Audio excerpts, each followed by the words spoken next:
Hi everyone, I welcome you all to our channel. तो आज हम 31 अक्टूबर 2020 के न्यूज़ आर्टिकल डिस्कस करेंगे of the Indian Express. And before starting the session please do like, share and subscribe to our channel and press the bell icon. तो like करें, share करें and subscribe करें एंड बेल आइकन को press करें। So let's get started. सबसे पहली जो news है that is related to national unity day. तो आज नेशनल यूनिटी डे, राष्ट्रीय एकता दिवस सेलिब्रेट किया जाता है। क्यों सेलिब्रेट किया जाता है? क्योंकि आज 145th ऑफ एनिवर्सरी है सरदार वल्लभ भाई पटेल की, ठीक है, बर्थ एनिवर्सरी 145th। तो इसको याद रखना है। सरदार वल्लभ भाई पटेल, आपको पता होगा इनको आयरन मैन ऑफ इंडिया भी बोला जाता है, sorry iron man of India. और आयरन लेडी की भी डेथ एनिवर्सरी है, ठीक है। आयरन लेडी एक बार आप बता सकते हो मुझे कौन है आयरन लेडी? तो ये भी है। और इनके ना मतलब बर्थ एनिवर्सरी पे काफ़ी सारे सेट ऑफ इनॉग्रेशंस किए गए हैं प्राइम मिनिस्टर मोदी के द्वारा। कहाँ पे? केवड़िया टाउन जो है नर्मदा डिस्ट्रिक्ट का, वहाँ पे, ठीक है। तो जैसे एकता मॉल है, वो सब चीज़ें हैं, उनका इनॉग्रेशन है। एक सी प्लेन भी हमने देखा था, है ना, जो कहाँ से किसको जुड़ता था? स्टैचू ऑफ यूनिटी को और रिवर फ्रंट जो है अहमदाबाद है ना, वहाँ पे जोड़ता था। तो ये भी है। और दूसरे क्या है कि बारदोली सत्याग्रह के बारे में आपको पता होना चाहिए। बारदोली मूवमेंट जो था, जहाँ पे ही मतलब जो यहाँ की जो वुमेन थी, तो उन्होंने सरदार वल्लभ भाई पटेल को सरदार की उपाधि दी थी, है ना। टाइटल जो सरदार का था महिलाओं के द्वारा दिया गया था, वो बारदोली मूवमेंट से शुरू होता है। बाकी जो है खेड़ा सत्याग्रह है, तो ब्रीफली हमने देख लिया, बाद में हम थोड़ा और डिस्कस कर लेंगे नेशनल यूनिटी डे के बारे में। पहली न्यूज़ यहाँ पे देख लो, ADNOC's investment plans mean for India. तो यहाँ पे जो Abu Dhabi National Oil Corporation है, तो ये one of the world's largest energy producers हैं, ठीक है, one of the world largest energy producers. और ये क्या, इनका ये कहना है कि ये पार्टनर्स कंपनीज को मतलब देख रहे हैं इंडिया में इन्वेस्टमेंट करने के लिए, जो यहाँ के पेट्रोकेमिकल स्पेस है उसमें, ठीक है। तो बस इतनी इंपॉर्टेंट न्यूज़ है। Next, strong earthquake kills 14 in Turkey Greece 7 magnitude quake, ठीक है। तो यहाँ पे ये देखने को मिल रहा होगा आपको कि ये बिल्डिंग्स वगैरह जो है क्रैश हो गई हैं टर्की में। टर्की का जो एक कोस्टल प्रोविंस है इजमेर, टर्की में, ठीक है। और यहाँ पे ये एजियन सी भी देख सकते हो आप, Aegean Sea on Friday bringing buildings crashing down and setting off tidal waves which slammed into coastal areas and island, ठीक है। अब यहाँ पे जो है criss crossed by major fault lines, Turkey is among the most earthquake prone countries in the world. अगर हम 1999 की बात करें यहाँ पे, तो 17,000 लोगों की जान चली गई थी। 17,000 लोगों की जान चली गई थी जब 1999 का 7.6 में मैग्नीट्यूड मतलब ये इतना अर्थक्वेक आया था, ठीक है। तो एक बार ये इजमिर जो है और एशियन सी की लोकेशन देखना ज़रूरी है। और टर्की अभी न्यूज़ में है, ये सारी कंट्री, तो ये भी हम देख लेंगे, ठीक है। तो देखो इंडिया है, ठीक है। इंडिया से हम वेस्ट साइड को जाएं, यहाँ से ईरान से होते हुए ये टर्की है, ठीक है। ये टर्की और ग्रीस के बीच में यहाँ पे आपको देखने को मिलेगा एजियन सी, है ना, ये रहा एजियन सी। और इजमिर जो है ये रही इजमिर टर्किश सिटी, ठीक है, टर्किश सिटी है ये।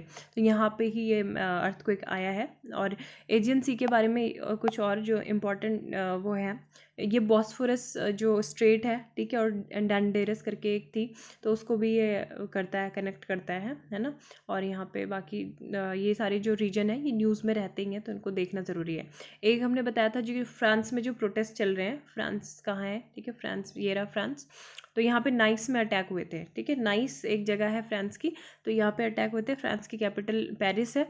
और यहाँ पे कौन आया था?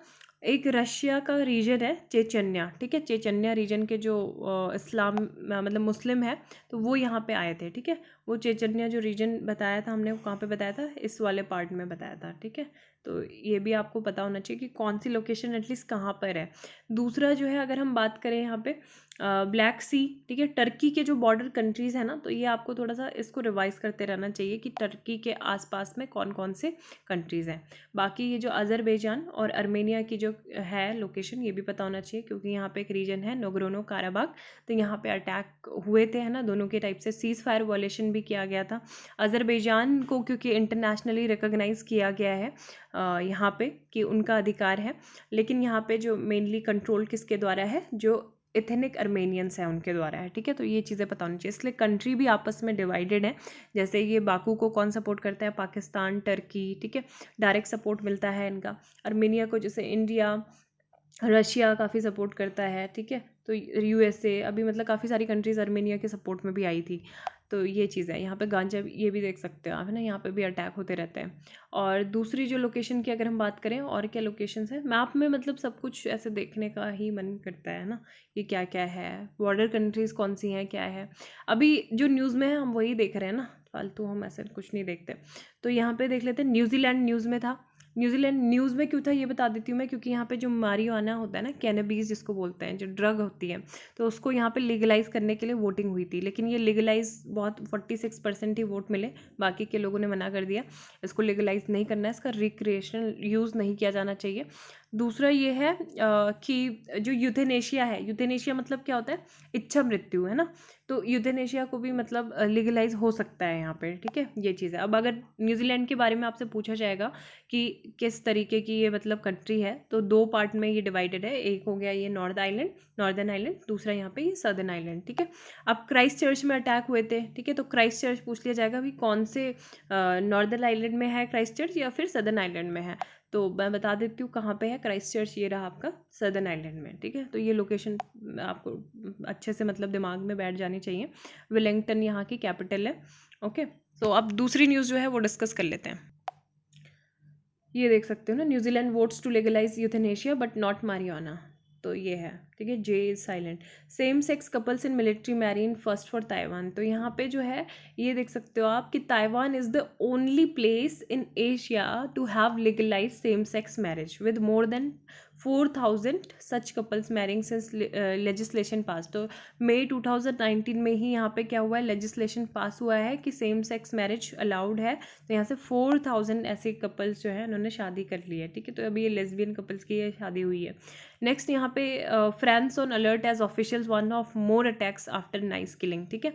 तो ये नाइस में जो किलिंग हुई है, तो यहाँ पे क्या बोला है, जो यहाँ के फ्रांस के जो इंटीरियर मिनिस्टर हैं उन्होंने ये बोला है कि France was engaged in war against Islamist ideology and more attacks on its soil were likely। तो अभी हमें क्या करना है, अपने जो इनसाइड आउटसाइड दोनों ही जगह देखना है और सभी को विजिलेंट रहना होगा। ये कहाँ पे हुए थे, नॉट्रे डैम, ठीक है, बेसिलिका। आपको ये पहले भी पता होगा, यहाँ पे कुछ मतलब जब फायर वगैरह का इंसिडेंट हुआ था तब भी ये न्यूज़ में था, Notre dam basilica in nice.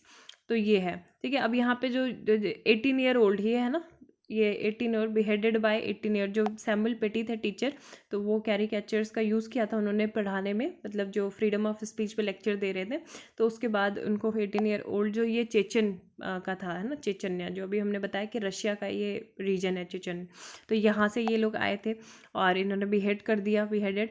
And France के जो होम मिनिस्टर हैं, होम टू यूरोप, मतलब फ्रांस जो है यूरोप में लार्जेस्ट मुस्लिम कम्युनिटी है यहाँ पे, and hit by string of militant attacks in recent year has defended the right to publish such cartoon, ठीक है। तो उन्होंने बोला है कि ऐसे कार्टून हम दिखा सकते हैं, अभी भी हम इसको कंटिन्यू रखेंगे। And Macron has insisted France will not compromise on it's basic freedoms of belief and expression, ठीक है। बाकी की ये सारी कंट्रीज आप देख सकते हो मुस्लिम मेजॉरिटी कंट्रीज है, जैसे बांग्लादेश, पाकिस्तान, पैलेस्टीनियन टेरिटरीज है। तो यहाँ पे बहुत सारे जो मुस्लिम्स हैं उन्होंने एंटी फ्रेंच प्रोटेस्ट यहाँ पे किए हैं, ठीक है। फ्राइडे की जैसे प्रेयर हुई उसके बाद इन्होंने प्रोटेस्ट किए। एंड लेबनान और सोमालिया में भी प्रोटेस्ट देखने को मिले हैं, ठीक है। तो सारी कंट्रीज़ जो इस्लामिक कंट्रीज़ हैं वो प्रोटेस्ट कर रही है फ्रेंच की गुड्स का, तो फ्रेंच को काफ़ी ज़्यादा लॉस होगा। और ये जिसने अभी यहाँ पे चर्च में अटैक किए, तो ये ट्यूनेशियन बोला जा रहा है, ठीक है, ट्यूनेशियन सिटी का। नेक्स्ट न्यूज़ है that is related to how to read the index of 8 core industry. तो कल हमने बड़ी डिटेल में 8 कोर इंडस्ट्रीज़ के बारे में पढ़ा था, क्योंकि ये इसलिए न्यूज़ में है क्योंकि अभी ये श्रंकेज इसमें देखने को मिल रहा है, श्रिंक किया है ना सितंबर 2020 में, कॉन्ट्रैक्टेड बाय 14.9%, ठीक है। जो ऑफिस ऑफ इकोनॉमिक एडवाइज़र है, तो उनके अंतर्गत जो department for promotion of industry and internal trade है, ठीक है। तो ये क्या करते हैं, इन्होंने रिलीज़ की ICI क्या है, इंडेक्स ऑफ 8 कोर इंडस्ट्रीज, ठीक है, फॉर सितंबर 2020। अब यहाँ पे देख सकते हैं कि जो इंडेक्स है of 8 most fundamental industry sectors of the Indian economy and maps the volume of production in these industries, ठीक है। तो ये coal, natural gas, crude oil, refinery products such as petrol and diesel, fertiliser, steel, cement and electricity, ठीक है। तो ये 8 कोल industries हैं, इनको बार बार आप देख लो, है ना, ध्यान रखना इनको। The index gives different weight to each of the sectors to arrive at a final figure. जैसे कि हर अपने जो इंडेक्स में जो ये है सेक्टर, अलग अलग सेक्टर का अलग अलग फिगर होते हैं।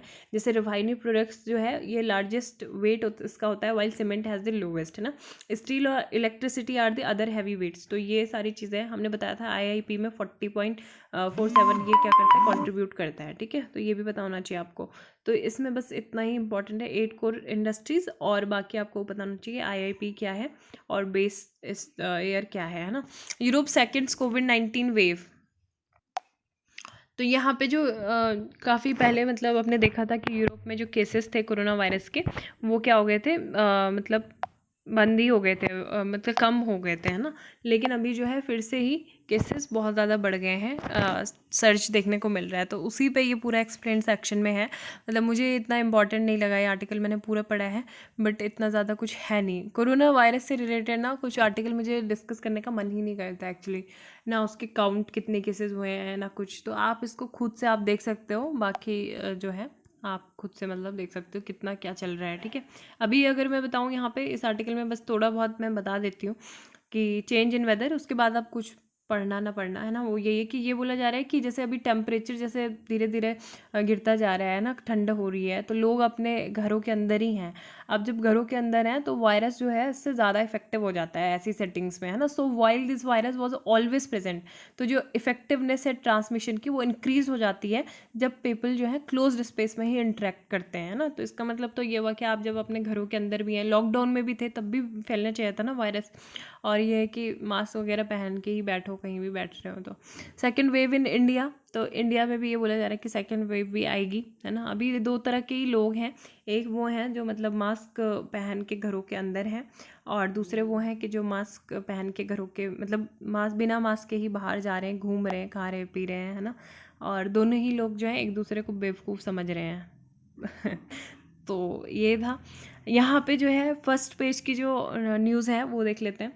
तो everybody will get chance for car सेवा एट अयोध्या राम टेम्पल, ठीक है। तो ये यहाँ पे जो महर्षि वाल्मीकि जी हैं उनकी जयंती भी है, एनिवर्सरी। तो यहाँ पे इन्होंने योगी आदित्यनाथ ने जो था वाल्मीकि आश्रम में विजिट किया था चित्रकूट में, और यहाँ पे इन्होंने यही बोला था कि जो संत तुलसीदास थे इन्होंने कन्वर्ट किया था philosophy of Valmiki to every household through Ram katha, है ना। और यहाँ पे माता अस्वारा टेम्पल भी है, अस्वार टेम्पल। और ये जो है राजनाथ सिंह और जो मिनिस्टर्स की जो मीटिंग हुई थी USA के साथ, हमारी 2+2 डायलॉग हुआ था, तो उसमें यहाँ पे यही कहना है, मतलब हमने डायरेक्टली हम ऐसे नहीं, चाइना को हम कभी भी नेम नहीं करते जब भी हम आपस में बातचीत करते हैं। जैसे माइक पोम्पियो जो थे वहाँ के फॉरेन मिनिस्टर, तो उन्होंने बार बार ये बोला था कि US leaders and citizens with increasing clarity, जो CCP है यानी कि CPC यानी कि Communist Party of China is no friend to democracy and rule of law, है ना। तो एस पर ने डायरेक्टली टारगेट किया बीजिंग को कि उनका जो चाइना की साइड से जो डी एस्टैब्लिशिंग एक्टिविटीज़ है और एग्रेशन जो बढ़ता हुआ है ना। लेकिन यहाँ पे however we did not name China but spoke of respecting and upholding the territorial integrity, है ना। तो हम अपनी टेरिटोरियल इंटीग्रिटी और सॉवरेनिटी ऑफ ऑल स्टेट, तो इसकी बात करते हैं। तो एक तरह से ये हम डायरेक्ट नहीं बोलते। नेक्स्ट यहाँ पे फ्यूचर बैटल विद अमेजोन, तो कल ही हमने पढ़ा था कि जो SIAC है, ठीक है, जो एक तरह से आर्बिट्रेशन, इंटरनेशनल आर्बिट्रेशन सेंटर है, तो इन्होंने क्या बोल दिया था, अमेजोन के फेवर में जजमेंट आया था कि यहाँ पे जब तक फाइनल डील नहीं हो जाती तब तक फ्यूचर रिटेल जो है पूरी तरह से इसको जो रिलायंस इंडस्ट्री है उनको अपने जो वेयर हाउस और लॉजिस्टिक है वो सारे सेल ना करें, मतलब फाइनल ना करें, है ना। तो यहाँ पे यही चीज़ बोला गया है कि जो SIAC का जो जजमेंट है वो इन्फोर्सेबल नहीं है इंडियन कोर्ट्स में, ठीक है। Is not per se enforceable by Indian courts, although मतलब जो उसकी एक परसुएसिव वैल्यू है and parties are expected to abide by it, है ना। तो order to enforce the interim order in India, Amazon apply कर सकता है interim reliefs under section 9 of Arbitration and Conciliation Act from Indian courts, ठीक है। तो RBI अमेजोन को यहाँ से क्या करना पड़ेगा, यहाँ से ऑर्डर पास करवाना पड़ेगा। Section 9 of the Arbitration and Conciliation Act provides the option to parties to ask the court to pass orders to preserve the condition of the goods और टू टेक इंटरिम कस्टडी, है ना। तो ये जब तक जो फाइनल ऑर्डर पास नहीं हो जाता है उस केस का, तब तक यहाँ पे क्या करो, आपको यहाँ से एक ऑप्शन प्रोवाइड करना होगा। तो ये है, ठीक है। डेमोग्राफी देयर्स एंड आर्स, तो ये जो आर्टिकल है ये भी हम इसके मैंने नोट्स बनाए हैं तो हम वहीं से इसको डिस्कस कर लेंगे, ठीक है, क्या है इसमें। और जम्मू कश्मीर से रिलेटेड भी ये आर्टिकल है, ठीक है, जम्मू कश्मीर रियलिटी। और जो ये है द डार्क एट हाथरस, तो ये हाथरस इंसिडेंट से ही रिलेटेड है, इस आर्टिकल को हम डिस्कस नहीं करेंगे। Shaping the future US India defence relationship reflects alignment on security issues, तो ये भी बेहतरीन आर्टिकल है, इसे भी हम अभी डिस्कस करेंगे। स्टिल हेजी और स्टैंड विद फ्रेंड्स, तो इसको यहीं पे देख लेते हैं। New bodies no silver bullet, तो कल ही हमने देखा था कि एक न्यू बॉडी बनाई जा रही है, ठीक है, नेशनल कैपिटल रीजन में जो एयर पोल्यूशन है उसको मैनेज करने के लिए, तो न्यू पोल्यूशन मैनेजमेंट एजेंसी एक बनेगी, है ना। तो अब ये चीज़ बोला गया है कि चाहे आप नई मतलब ये बॉडी बना लो, लेकिन ये इतना ज़्यादा इफेक्टिव नहीं होगी जब तक ग्राउंड लेवल पे जो मेजर है वो आप इम्प्लीमेंट नहीं करोगे, है ना। ग्राउंड लेवल पे इम्प्लीमेंटेशन होना ज़रूरी है, नहीं तो ये पहले की तरह जैसे EPCA था तो उसी की तरह रहेगी। अब EPCA भी एक बेहतरीन एक बॉडी थी, इसी को मतलब कर सकते थे इम्प्लीमेंट, लेकिन नहीं, है ना। अब ये डिसॉल्व हो जाएगी EPCA। And this centre issue an ordinance to constitute a commission to cut through the smog that has been keeping it state with the capital air with unfulfilling regulatory 10 सालों से जो है, ठीक है। अब यहाँ पे ये बोला गया है कि जो न्यू कमीशन होगा उसका ये मैंडेट होगा कि जो एजेंसीज़ हैं जो ये सारी चीज़ें नहीं कर पा रही हैं NCR में एयर पोल्यूशन को कम करना, तो उसके साथ लैक ऑफ कोऑर्डिनेशन की वजह से ये है। The 18 member body will bring together centre, state and other stakeholder on collaborative platform, है ना। तो ये बोला गया कि ऑन पेपर तो ये सारी चीज़ें मतलब सही लगता है कि ये NCR की एयर क्वालिटी पे फोकस करेगा। A requirement that has remain unfulfilled because state government have not seen eye to eye, है ना। तो यहाँ पे स्टेट गवर्नमेंट को इतनी ज़्यादा अथॉरिटी नहीं होगी, और जो अथॉरिटी जैसे मैंडेटेड बाय सुप्रीम कोर्ट जो थी, सुप्रीम कोर्ट मैंडेटेड EPCA जो थी एंड CPCB, है ना, सेंट्रल पोल्यूशन कंट्रोल बोर्ड, तो ये क्या करेंगे, ये इतना मतलब इनकी भी वैल्यू नहीं रह जाएगी। Department responsible for transport industry and health have rarely taken ownership of the crisis, तो यही सब चीज़ें बोली गई हैं कि न्यू एजेंसी का जो मतलब प्रोटोकॉल होगा उस पर सब डिपेंडेंट रह जाएंगे। Already there are fears that a body hand by bureaucrats may not be significant departure from the past, तो ये बोला गया है सुपरसीड करेगी जितने भी सारी इस बॉडी होंगी, CPCB एज वेल एज जो स्टेट गवर्नमेंट है ना, पोल्यूशन मिटिगेशन को लेके सभी को सुपरसीड करेगी। और 22 साल हो गए हैं किसको, EPCA को, ये भी डिसॉल्व हो जाएगी। This agency has been constrained by lack of enforcing capacity, है ना। तो इनको यही बोला गया कि इन्फोर्सिंग कैपेसिटी नहीं है इसमें, इस वजह से ये है, और काफ़ी ज़्यादा पावर इसको मिलेंगी। प्यूनिटिव प्रोविजंस की यहाँ पे बात की गई है ना, प्यूनिटिव प्रोविजंस दिए जाएंगे।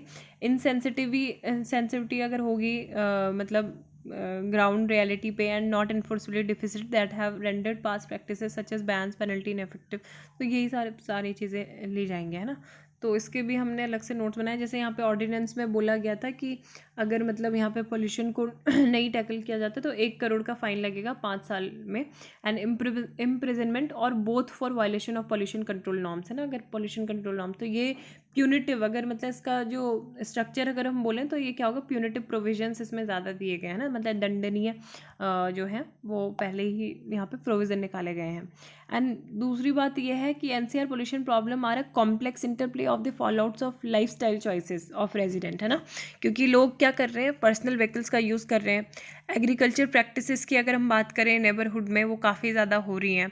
एंड जो भी अथॉरिटीज़ हैं उनके बीच में क्या है, कोऑर्डिनेशन की कमी है ना। तो ये सारी चीज़ें हैं, and without such efforts the commission will remain under top down Endeavour, तो ये मतलब स्टेबल बर्निंग और ये सारी चीज़ें अलग ही इश्यूज़ हैं, तो इनको भी मतलब कैसे करेंगे ना, तो ये सब चीज़ें।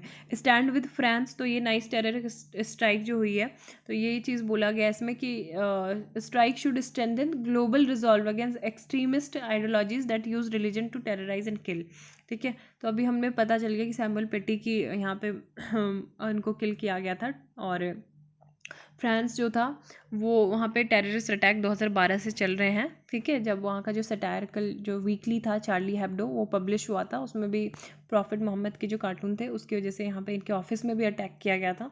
तो यहाँ से जो एक्सट्रीमिस्ट आइडियोलॉजी है जो रिलीजन का यूज़ करती है टेरराइज करने के लिए, लोगों को किल करने के लिए, और जो पॉलिटिकल एंड्स है ना उसको अचीव करने के लिए, तो ये सारी चीज़ें हो रही हैं यहाँ पे। अब यहाँ पे मैक्रोन की जो स्पीच थी, वहाँ के जो प्रेसिडेंट है इमैनुअल मैक्रोन, तो इस्लामिक सेपरेटिज्म की इन्होंने बात की थी, है ना। इस मंथ को क्या बोला लिया, this month called Islamic separatism, और इस्लाम को बोला कि ये रिलीजन ऑलरेडी क्राइसिस में है और यहाँ पे इस्लाम में रिफॉर्म की ज़रूरत है और ये इसको जो फ्रेंच की वैल्यूज़ हैं उसके साथ इनलाइन करना होगा। और जैसे लेसाइट है ना, तो वहाँ पे लेसाइट या फिर लेसाइट क्या होता है, सेक्युलरिज्म। तो फ्रेंच का जो सेक्युलरिज्म होता है, फ्रेंच सेक्युलरिज्म, उसको अपनाना होगा, है ना।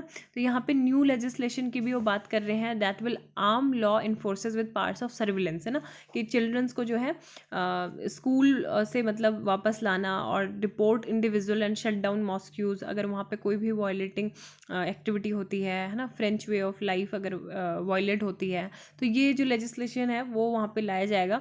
बट लार्जर चैलेंज क्या है फ्रांस के लिए, is to negotiate a way of life that can accommodate इस मल्टीकल्चरिज्म। तो मल्टीकल्चरिज्म जो है इसका फर्स्ट प्रिंसिपल था, उसको मतलब यहाँ पे नेगोशिएट करना एक बड़ा चैलेंज फ्रांस के लिए होगा। As has been proved elsewhere in the world, holding a religion culprit of the action of a few followers not a wisest way forward। कि मतलब एक तरह से मतलब पूरे रिलीजन को एक अपराध साबित कर देना ये एक बुद्धिमत्ता नहीं है, आगे भी ऐसा नहीं होना चाहिए, क्योंकि holding the right to be offensive to others faith as the true test of freedom, है ना, कि मतलब कुछ जो चंद लोग होते हैं, चाहे वो हम किसी भी रिलीजन की बात करें, तो वो कुछ रेडिकल ही होते हैं, कुछ रेडिकलाइज हो जाते हैं एक रिलीजन के पर्टिकुलर लोग, और वही जो है आपस में जो ये मतलब वायलेंस है ना, इन सब चीज़ों को और ज़्यादा भड़काते हैं। The concern that happens in France does not stay in France any more has been borne out by protest. और जो बाकी के जो रेसिप तैयब एर्दोगन है और ये जो है मलेशियन प्रेसिडेंट है महातिर मोहम्मद, तो ये इस तरीके के वो स्पीचेस दे रहे हैं कि वो और ज़्यादा इंस्टिगेट करते हैं, है ना, इन सब चीज़ों को। तो यही है। एंड जो अभी हम बाकी के एडिटोरियल अभी देखते हैं, नोट से ही हम पढ़ेंगे, इससे पहले कुछ जो न्यूज़ है वो देख लेते हैं। Centre to Uttarakhand explore alternative land to expand airport. ठीक है, तो यहाँ पे एक इम्पॉर्टेंट है शिवालिक एलिफेंट रिजर्व। ठीक है, तो एलिफेंट कॉरिडोर्स भी है। तो यहाँ पे बस मिनिस्ट्री ऑफ जो इन्वायरमेंट है और फॉरेस्ट एंड क्लाइमेट चेंज, इन्होंने उत्तराखंड गवर्नमेंट से कहा है कि आप जो मतलब यहाँ पे आप कंसीडर कर रहे हो कि लैंड को यहाँ पे एक्वायर करना, तो यहाँ ये जो लैंड है काफ़ी ज़्यादा सेंसिटिव एरियाज़ हैं, क्योंकि यहाँ पे शिवालिक एलिफेंट रिजर्व भी है। ठीक है, और दूसरा ये है कि यहाँ से ही जो है वो भी है, एलिफेंट का कॉरिडोर्स भी है। तो जो रोड्स पे जो है एलिफेंट्स और जो एनिमल्स, वाइल्ड एनिमल्स हैं, वो आते जाते हैं with in 10 kilometre radius of Rajaji national park tiger reserve. तो ठीक है, इसमें यहाँ पे क्लियरेंस ज़रूरी है। तो यहाँ पे ये चीज़ बोला गया कि हाई कंजर्वेशन वैल्यू है इस एरिया की, and area will cause a fragmentation of river side forest situated between the existing runway and the river. ठीक है, तो इसको कंसीडर करना चाहिए। मैन एनिमल कॉन्फ्लिक्ट क्योंकि इससे ज़्यादा हो जाएगा अगर यहाँ पे ऐसा होता है, ये अगर बनता है। ठीक है, तो यहाँ पे सरकार का यही पक्ष था कि इन्होंने ये बोला था कि जो हेलीपैड है उसका एक्सपेंशन करना है, और केदारनाथ श्राइन का to make it suitable for operating Chinooks, है ना। लेकिन अभी जो है हेलीपैड यूज़ नहीं किए जा सकते विंटर में, क्योंकि जब बर्फ़ पड़ती है तो स्नो से फुली कवर्ड हो जाते हैं वो पूरा एरिया। लेकिन ऐसी सिचुएशन में Dehradun airport must be equipped, है ना, तो ये चीज़ बोला गया था। नेक्स्ट यहाँ पे जो है first phase of Malabar exercise to begin in Bay of Bengal on November 3। तो मालाबार एक्सरसाइज जो है एनुअल नेवल वॉर गेम्स अब स्टार्ट होगा, और आपको पता है कि 3rd से 6th नवंबर को ही होगा अरेबियन सी में इन मिड नवंबर। ठीक है, और 24th एडिशन है। कितना एडिशन है? 24th एडिशन है। इसमें USN यानी कि यूनाइटेड स्टेट नेवी जो है, और Japan Maritime Self Defense Force and Royal Australian Navy ran. This is the first since 2007 that all 4 member country. तो 2007 में सारी कंट्रीज़ जो थी इसमें पार्टिसिपेट किया था, और 2007 के बाद अब से करेंगे, है ना। Quadrilateral security dialogue India, America, Japan और ऑस्ट्रेलिया, ये सब पार्टिसिपेट करेंगे। ठीक है, तो ये चीज़ है। And anti ship missile fired by the navy's guided missile corvette INS Kora. तो ये बे ऑफ बंगाल में इसको लॉन्च किया गया, और नेवी ने कहना है कि जो टारगेट था उसको उसने डैमेज कर दिया है ना। एंटी शिप मिसाइल है ये। Next news that is related to Statue of Unity gets a tourism boost, PM launches 17 projects. तो यहाँ पे यही कि 17 प्रोजेक्ट्स उन्होंने लॉन्च किए हैं, ये देख सकते हो आप। 2 स्टोर एकता मॉल जैसे है, spread over 35,000 square feet that houses handicrafts होंगे यहाँ पे, हैंडलूम्स होंगे अक्रॉस द कंट्रीज़, है ना। और जंगल सफारी है, इसको बोला जा रहा है fastest build safari in the world, and geo district dome for airway. ठीक है, तो ये भी है the largest in the world, तो ये भी प्राइम मिनिस्टर ने बोला है। दूसरा, foundation for the government quarters and administrative building coming up in the win city following the implementation of Statue of Unity area development tourism. ठीक है, ये भी है। He also laid the foundation stone for the quarter of the state reserve police force, तो state reserve police force के लिए भी है यहाँ पे, इसको Adarsh Gaon which has been propose by the Sardar Sarovar Narmada Nigam limited to relocate close to 1000 beneficiaries, ठीक है। जो 6 विलेजेस हैं यहाँ पे स्टैच्यू ऑफ यूनिटी के पास में, उनको ये फैसिलिटीज़ मिलेगी कि जो वो एजिटेट करते रहते हैं ना, उनकी लैंड जो है एक्वायर की जा रही है उसके अगेंस्ट में। देन यहाँ पे क्या है, road and train and indulge in games at the children's nutrition park, ठीक है। तो चिल्ड्रन न्यूट्रिशन पार्क भी यहाँ पे होगा, Sardar Patel Kevadia zoological park. And October 31 Sardar Patel birthday is being celebrated Ekta Diwas and the projects in the precinct of the statue now called the Kevadia tourism circuit, ठीक है। तो इसका भी थीम है, यूनिटी इसकी थीम रखी गई है। और आरोग्य वन, ठीक है, ये भी है आरोग्य one which has over 1000 species of medicinal and herbal plants. तो यहाँ से आप कुछ भी अगर हर्बल प्लांट्स आपको लेने हो तो यहाँ पे आप जा सकते हैं, ठीक है। वुमेन सेल्फ हेल्प ग्रुप से भी उन्होंने बात की, आरोग्य कैफ़े भी है यहाँ पे, हेल्थ कैफेटेरिया होगा, ठीक है। टूरिस्ट जो है हर्बल आइटम्स जो है परचेस आप कर सकते हैं यहाँ से। तो ये चीज़ें हैं 17 टूरिज्म प्रोजेक्ट की हमने बात की। नेक्स्ट न्यूज़ ये है, ठीक है, महर्षि वाल्मीकि की जयंती, महाकाव्य रामायण के रचयिता आदि कवि, और सरदार वल्लभ भाई Patel on the birth 145th anniversary है, ठीक है। एकता, राष्ट्रीय एकता दिवस, national unity day. Statue of unity की जो मतलब आर्किटेक्चर है वो किसने, आर्किटेक्ट कौन थे उसके, है ना, तो वो भी बताना। RS मतलब बता देना आप क्या नाम है, ठीक है। तो यहाँ पे खेड़ा सत्याग्रह की हमने बात की थी, 1918 में ये हुआ था, और इसको एक एपिटॉम ऑफ यूनिटी बोला जा सकता है एंड डिसिप्लिन, है ना, जो फार्मर्स ने शो किया था फार्मर्स को, क्योंकि यहाँ पे बोला गया था कि जब आप सभी लोग यूनाइट रहोगे उसी के बाद मतलब हम जो ये आंदोलन है इसको लीड करेंगे, है ना। तो ऐसा सरदार वल्लभ भाई पटेल ने कहा था, तो फार्मर ने किया भी ऐसा, सब लोग में एकता थी और सब लोग ने ही मतलब कोई वायलेंस वगैरह नहीं दिखाया। तो it was a sign of support which Patel's leadership got from the peasants, है ना, because of the cohesive and coherent efforts. तो बाद में ब्रिटिशर्स को मजबूर होना पड़ा, जो उन्होंने टैक्स कंडीशंस थे उसको रिवाइज किया and return the confiscated land to the owners, है ना। It gives us another postulate that unity undergirds justice. तो 10 साल बाद फिर पटेल ने दूसरी बार क्या किया, सत्याग्रह किया था, बारडोली सत्याग्रह 1928 में। इसके बाद भी फार्मर्स को बोला था कि आपको तभी लीड करेंगे जब आप यूनाइट रहोगे, है ना। तो उसके बाद सभी यूनाइट थे, वुमेन भी थी, सभी को एश्योरेंस भी दिया गया था, और प्रॉपर्टीज़ जो थी फिर वो रिटर्न कर दी गई थी। और इसी वजह से यहाँ पे जो बारडोली सत्याग्रह था, which the women of Bardoli give him the title of Sardar the leader, ठीक है। तो ये दोनों सत्याग्रह आपको याद रखने हैं। दूसरा एक और चीज़ है कि एक भारत श्रेष्ठ भारत जैसे इनिशिएटिव जो है वो हमारे लिए जाते हैं, है ना, मिनिस्ट्री ऑफ एजुकेशन के द्वारा जो स्टार्ट किया गया था। और क्या है, अभी इतना ही इम्पॉर्टेंट है। नेक्स्ट आर्टिकल देख लेते हैं। यहाँ पे जो आर्टिकल है ये इम्पॉर्टेंट है, शेपिंग द फ्यूचर। तो US इंडिया के डिफेंस रिलेशनशिप से रिलेटेड है, ठीक है, सिक्योरिटी इश्यू, म्यूचुअल कंसर्न। तो अभी ये सारी जो मीटिंग हुई थी 2+2 डायलॉग, जो defence minister Rajnath Singh, foreign minister S Jaishankar, US secretary state Mike Pompeo and defence mark Esper, ठीक है। तो ये न्यू दिल्ली में मीटिंग हुई। ये कौन सी थी, 3rd एनुअल 2+2 मिनिस्ट्रियल डायलॉग था। तो ये डिमॉन्स्ट्रेट करता है बायलैटरल रिलेशनशिप को, इतने मतलब अनप्रेसिडेंटेड टाइम्स में भी ये दोनों के बीच में जो बायलैटरल रिलेशनशिप हुई थी उसको काफ़ी ज़्यादा स्ट्रेंथ किया है इसने, और दोनों ही कंट्रीज़ जो हैं काफ़ी ज़्यादा क्लोज इससे हुई हैं। इंडो पैसिफिक रीजन में भी एक कॉमन विजन बना है। 15 सालों के बाद जो हमारा पहले क्या हुआ था, US इंडिया का डिफेंस फ्रेमवर्क हुआ था, उसके बाद से हमारे बीच में जो है डिफेंस कोऑपरेशन लगातार बढ़ता ही जा रहा है। न्यू माइलस्टोन हर साल हमें देखने को मिल रहे हैं, जैसे कि आपको पता है कॉमकासा, है ना, और उससे पहले लिमोवा जो था, और अभी जो है बेका क्या है, basic exchange and cooperation agreement, the last of 4 defence enabling agreement, है ना, जो बोले थे ना फाउंडेशनल फ्रेमवर्क, तो उसी का एक पार्ट है ये, which together facilitate closer military cooperation and interoperability, ठीक है। तो यही है कि जो मेजर डिफेंस पार्टनरशिप है US और इंडिया के बीच में 2016 से, वो एक माइलस्टोन प्रूव हुई है आर बायलैटरल डिफेंस कोऑपरेशन में।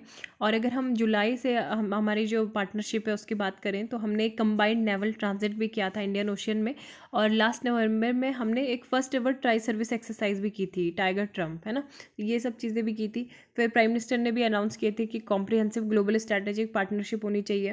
तो ये जो अपवर्ड ट्रैजेक्ट्री है इसमें हमको इतना ज़्यादा सरप्राइज़ नहीं होना चाहिए, क्योंकि हमारे जो वर्ल्ड की जो ओल्डेस्ट डेमोक्रेसी है और हम भारत क्या है, लार्जेस्ट डेमोक्रेसी, और यूनाइटेड स्टेट्स क्या है, सबसे पुराना लोकतंत्र है।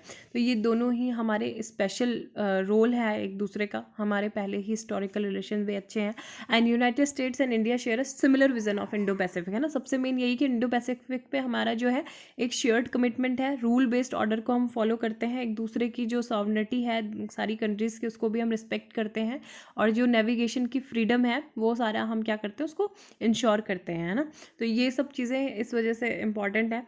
एंड अलाइनमेंट जो है exist not only in concept but in are strategy. 2018 में जो नेशनल डिफेंस स्ट्रैटेजी थी उसको क्या बोला गया, उसमें री एमरजेंस आया है ना, long term strategic competition Indo Pacific region. अब उसी साल मतलब प्राइम मिनिस्टर मोदी ने क्या अनाउंस किया, इंडियाज़ एक्ट ईस्ट पॉलिसी, है ना। उसके बाद इसमें ग्रेटर इंडियन इन्वॉल्वमेंट की बात की गई सागर के थ्रू। सागर क्या है, the security and growth of all in the region, ठीक है। In poetic fashion Sagar is the Hindi word of ocean, a fitting allusion to India's status as the largest economy and military in the Indian ocean region. तो सागर एक बहुत ही important role इसने play किया, security and growth of all in the region. तो ये हम अपना भी मतलब जो एक तरह से जो रीजनल स्टेबिलिटी है उसको प्रमोट कर रहे हैं, अपना जो रोल है उसको एक्सपेंड कर रहे हैं, और जो भी मतलब जितने भी प्रिंसिपल्स वगैरह हैं उनको डिफेंड कर रहे हैं ना, कि रीजन जो है प्रॉस्पर हो और राइज करे।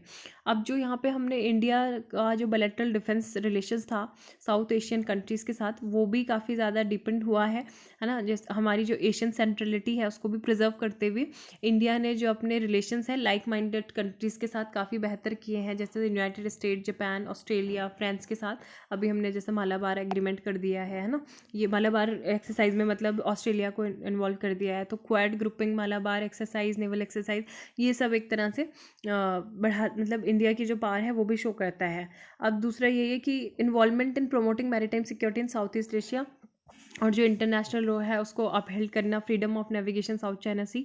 तो फाइनली हम मतलब बस यही होप करते हैं कि जो हमारे ये इंटरऑपरेबिलिटी है with India through the sale of even more high end, है ना, तो हमें मतलब हाई एंड सिस्टम जो हैं जैसे कि unmanned aerial system, fighter aircraft and air and missile defence capabilities, तो ये भी यूएसए की तरफ से मिले। तो यही सारी चीज़ें हैं, ये क्या करेगा, एक तरह से फाउंडेशन है हमारी जो अकम्पलिशमेंट है ना, वी कैन क्लेम टुडे, और ongoing efforts will carry forward the momentum of और स्ट्रॉन्गर टाई। तो फ्यूचर में भी हमारे काफ़ी स्ट्रॉन्गर टाइज होने वाले हैं, और दोनों ही कंट्रीज़ को ये क्या करेंगे, बहुत ज़्यादा बेनिफिट रहेंगे दोनों ही कंट्रीज़ के लिए। डेमोग्राफी देयर्स एंड आर्स, तो इसमें ये चीज़ बोला गया है कि जम्मू कश्मीर में जो पॉलिटिक्स है ना, कि जो मतलब लैंड को लेके जो है यहाँ पे डेमोग्राफी चेंज करने की, dominance of Kashmir and resentment of Jammu are well known. तो यहाँ पे ये चीज़ बोला गया है कि in the context of new land laws in Jammu and Kashmir, Jammu Kashmir के जो नया जो भूमि नियम था, है ना, तो एंड लद्दाख, तो government has done nothing to assure the people of former state that concerns demographic change are being considered. तो यहाँ पे यही चीज़ बोला गया है कि जब से मतलब 370 को अगस्त में अब्रोगेट किया गया था, तो वहाँ पे सिमिलर कंसर्न शो किए गए थे यूनिक डेमोग्राफी का, है ना, ऑफ जम्मू एंड कश्मीर। तो अगर हम ये चीज़ अगर पढ़ें तो इसको हम गुड फेथ में देख सकते हैं, है ना। डेमोग्राफी जो है एक लेजिटमेट कंसर्न है, और इसको जो है डेमोग्राफी चेंज को बेसिकली मतलब एक अच्छे तरीके से इसको रिजॉल्व करना चाहिए। This is where picture gets a little more complex. तो यहाँ पे ये चीज़ बोला गया, अगर हम बात करें डेमोग्राफी की जम्मू एंड कश्मीर की, तो clearly for the main stream discourse the demography of Jammu is not matter of concern. Jammu की जो डेमोग्राफी है वो मैटर ऑफ कंसर्न नहीं है, लेकिन कश्मीर की है, Kashmir where this issue is deemed legitimate, है ना, लेजिटिमेट। तो अगर हम 1981 की बात करें तो मुस्लिम्स जो थे वहाँ पे जनसंख्या उनकी कितनी थी कश्मीर में, 94.96%, ठीक है, while in 2011 and the community population stands about 96.41%, ठीक है। तो ये है 1981 में ज़्यादा थी, फिर 1964 जो थी 2011 में हो गई, तो ये थोड़ा सा कम हो गई।